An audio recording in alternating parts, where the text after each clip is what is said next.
Welcome Wellness by Anna Greenhouse community. We are going to do some foam rolling and stretching today. I typically like to do this after the workout. You can do it before your workout and after your workout. The advantage of doing it after your workout is that it's going to roll out your muscle adhesions and get a lot of your fluids circulating. So if you've released lactic acid from your muscles during your workout, which typically happens, and then you're kind of just getting that circulated through the system and kind of out of your system through the lymph glands. That's a very simple explanation. Anyway, so I have my black one here. It's quite firm, which I think is really good. There's softer ones, but you want to really have something to get in there and actually roll, circulate, get your fluids circulating there, or your muscle adhesions out. So I like to start with at my ankles and move up. Think about it, I'm going to move up to my head. First of all, I'm going to lift myself off and I'm going to roll my calves. You do not want to be rolling over your joints, so not under your knees, not over the tops of your knees, just to like right underneath the knee and right above the ankle there. So I'm feeling that. I'm kind of switching my feet right to left, so I'm getting both sides of that. Now I'm going to move it up to my hamstrings. Again, I'm kind of lifting those hips slightly. It does get easier, I think the hardest one are your calves, because you have to lift your most of your body off the mat after doing a whole workout. But this gets a little easier. Our hamstrings, really important. Of course, you can take more time doing this if you like. And I'm gonna, in a moment, I'm gonna just do a little demo on how you can do the kind of like pressing out the muscle adhesions. Now I am on my glute. So I am actually, it's that piriformis muscle, my sit bones, I'm feeling that. I'm going to cross my left foot over on my right knee. I'm going to lean over towards my right side. Wow, feeling that. And just rolling gently back and forth over that sit bone, kind of like it's, popping over, pop forward, pop back. Feeling that. I can even go a little bit further up on my glute, so to speak.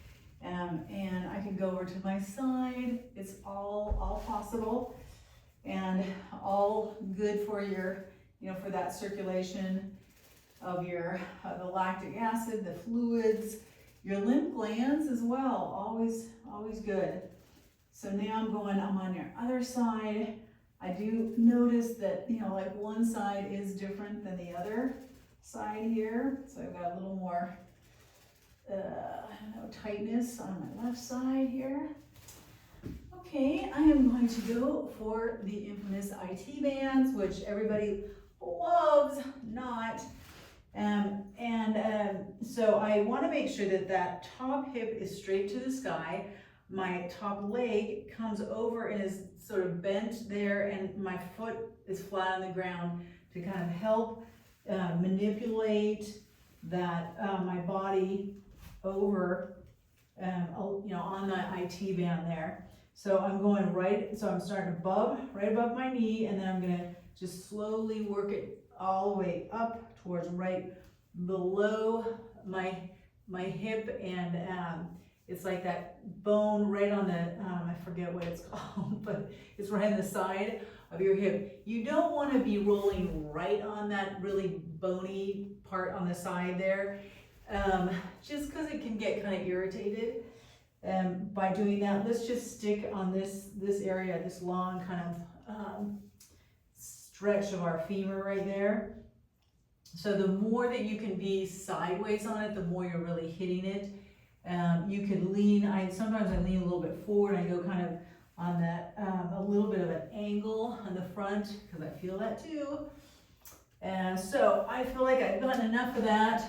A couple seconds there. Now I'm gonna have my belly, my chest facing the ground, and I'm going for my quadriceps, those tops of your thighs, which feels really good after. But no, I'm feeling those. That's good. I know that that's, you know, particular exercises like maybe our split squats, bicycling, it's really great to do this quad roll afterwards. Get out any fluids that have accumulated. Okay, now I'm gonna go on my other IT band side and getting that again. Really trying to keep that top hip to the sky and slowly roll over there. I did mention that I was gonna show you the, so we're gonna do that right now. Like, actually, this is how I learned to roll in the very first place, was for these, what the muscle adhesions are, knots in our muscles, to get those out.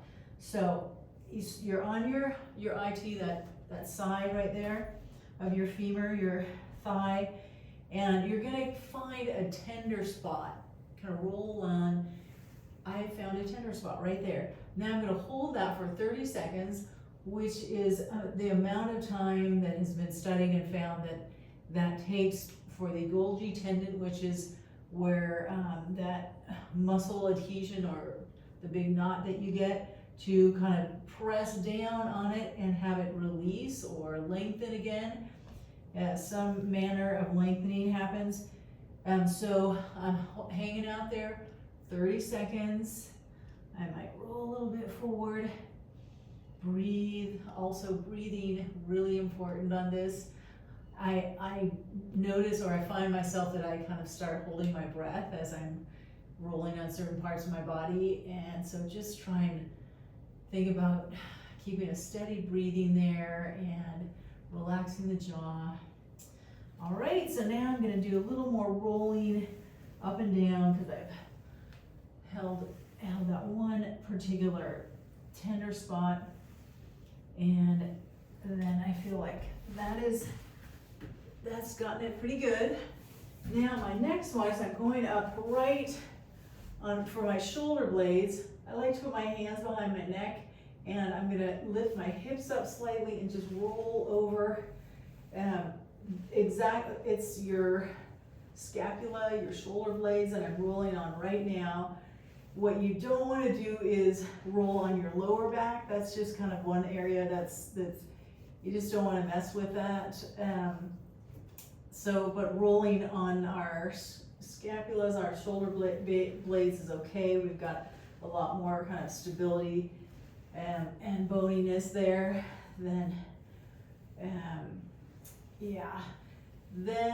I'm going to drop my hips back down on the ground, and I'm going to roll kind of over to the side with my armpit kind of right under, like over the roller here.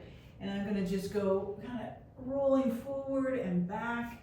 I'm going to also roll right on the back of my shoulder. It's a little bit above the shoulder blade there, or the shoulder blade. I can drop it down to roll exactly on the back of the deltoid, that shoulder area there.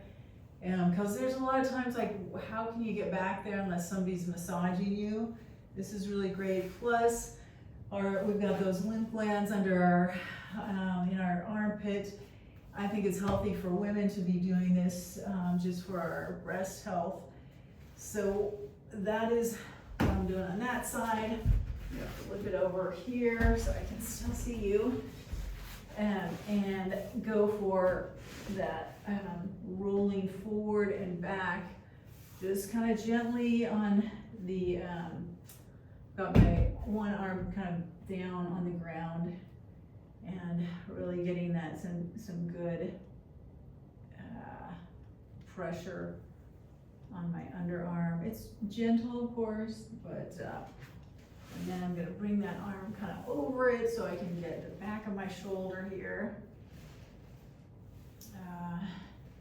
And it's pretty much, except for your joints, knees, on your hips would be maybe a no. I would say You could do your hip flexor, which is this little area right here that you lean forward and get right into that area.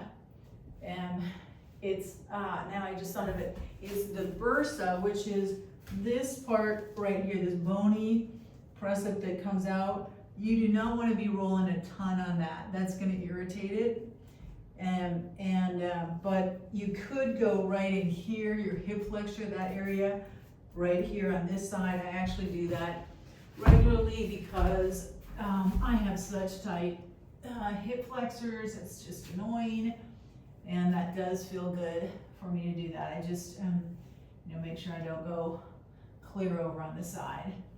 So last but not least, and I want to mention too, I've gotten great tips from my clients over the years about, so this one I got from one of my awesome clients like you, the neck and the neck one. Like I said, I typically really be careful, no rolling on your spine. This is part of our spine, our cervical spine, but we're going to do this very gently. We're not pressing down, we're not being aggressive at all. We're just literally like laying our head like on a little pillow, our foam pillow, roller pillow, and then we're going to just gently go from side to side. If you have any surgeries, any issues with your neck, think twice about this. This is, your neck is such a delicate, and our cervical spine is such a delicate and very important structure for us. So, but if you're as far as your neck health goes, you're good, then this is fabulous because the weight of our, this 13 pounds or so of our brain and our head rests on there, and it just presses enough down on our occipital, which is that bone and the tissues in the back of our head, and that connects to the front, like our forehead, our eyeballs, everything like that. And it's just I experience it as a fabulous release. It goes all the way. I feel it sometimes even down to my toes. So just hope you enjoy this, but please be cautious with this one. Nice. So I like to close my eyes and just kind of really have a nice gentle roll on my neck there to finish. One last one I am going to mention. If you have some extra time, or you can start with this. Another one is these I call snow angels. You balance yourself on your spine. And I know I was like, don't roll your spine. So I'm not rolling my spine here. I'm just resting on this, and I'm just turning my palms straight up to the sky, and I'm just letting the fingers like kind of just cruise along the ground there, getting a good stretch on my pectoral or chest muscles here, and feels really good. And that will just give yourself a good stretch after your workout. Then I like to bring the arms out like nice and wide in a T position. Then let the elbows sink all the way to the ground, touching the ground. That gives, and it just give that a couple, 20 seconds, 30 seconds, as long as you want, as many minutes, to let that those elbows just relax a little deeper and give a little bit more of a stretch in the chest. Always great to be stretching this area here, our front of our chest, opening our chest, our heart area. So that is your foam roll stretch for today. Let me know if you have any questions.